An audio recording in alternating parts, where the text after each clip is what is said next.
इनाम के रूप में मांगेंगे और राजा उनको दे देंगे और वह मुझे ले जाकर मार देंगे। यह सुनकर राजकुमारी पूरी तरह से घबरा गई, लेकिन राजा रुद्रसेन ने समझाया कि सुनो राजकुमारी, जब राजा आदेश दे कि तोते को लाया जाए तुम तब तक मुझे मत देना। जब तक राजा स्वयं ही ना आए तुमसे मुझे मांगने के लिए, फिर भी मुझे मत देना। और इनकार करते हुए तुम उनसे कहना मैं आपको तोता किसी भी कीमत पर नहीं दूंगी। और जब राजा जिद पर उतर जाए तब गुस्से में आकर मेरा पिंजरा जमीन पर फेंक देना। उसके बाद मैं अपना रास्ता खुद निकाल लूंगा। यह सुनकर राजकुमारी रूपवती ने सिर हिलाया और कहा, हे मेरे प्राण प्रिय, जैसा आप कहें, पर मैं आपको खोना नहीं चाहती। आपसे बहुत प्रेम करती हूँ। आपको कुछ भी हुआ तो किसी को नहीं छोड़ूंगी। उधर दरबार में जब संगीत का ध्वनि गूंज उठी और रानियां बनी नर्तकी नृत्य करने लगी, राजा उसका बहुत आनंद लिया और बहुत प्रसन्न होकर देखने लगा। नृत्य संगीत समाप्त हुआ। प्रसन्नता से भरे राजा उन सभी से कहते हैं, तुम सभी की जो इच्छा वह मांग सकते हो। तब ढोलकिया बना तांत्रिक साधु बिना देर किया बोला, हे महाराज, जो तोता आपने कुछ दिनों पहले खरीदा है वह हमें दे दीजिए। राजा बिना कुछ सोचे कहा ठीक है, और उसने अपने मंत्री को आदेश दिया कि जाओ उस तोते को लेकर आओ। मंत्री सीधा राजकुमारी रूपवती के पास पहुंचा और बोला, राजकुमारी, महाराज ने आदेश दिया है, कृपया वह तोता दे दीजिए। राजकुमारी ने सख्त स्वर में कहा, नहीं दूंगी। मंत्री बोला, कृपया हठ मत कीजिए, यह राजा का आदेश है। राजकुमारी ने कहा, तो आप जाइए और मेरे पिता को खुद यहाँ भेजिए, वही आएंगे, तभी मैं तोता दूंगी। ये सुनकर मंत्री चुपचाप लौट गया और मंत्री दरबार पहुंचकर राजा को सारी बात बताई।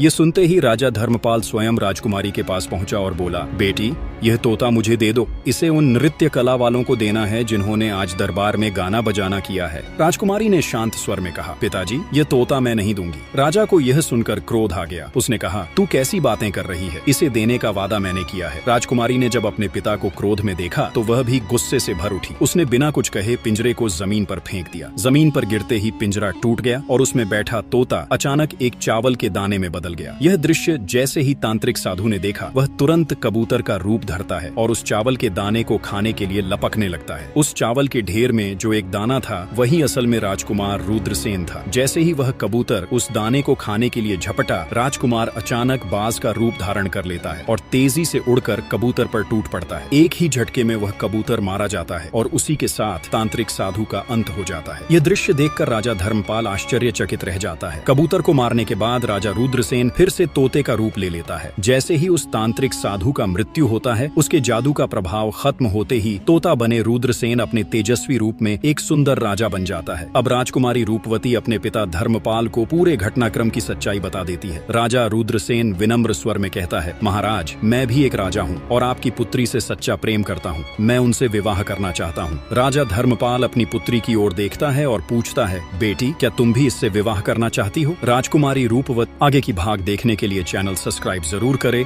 और वीडियो को लाइक करें।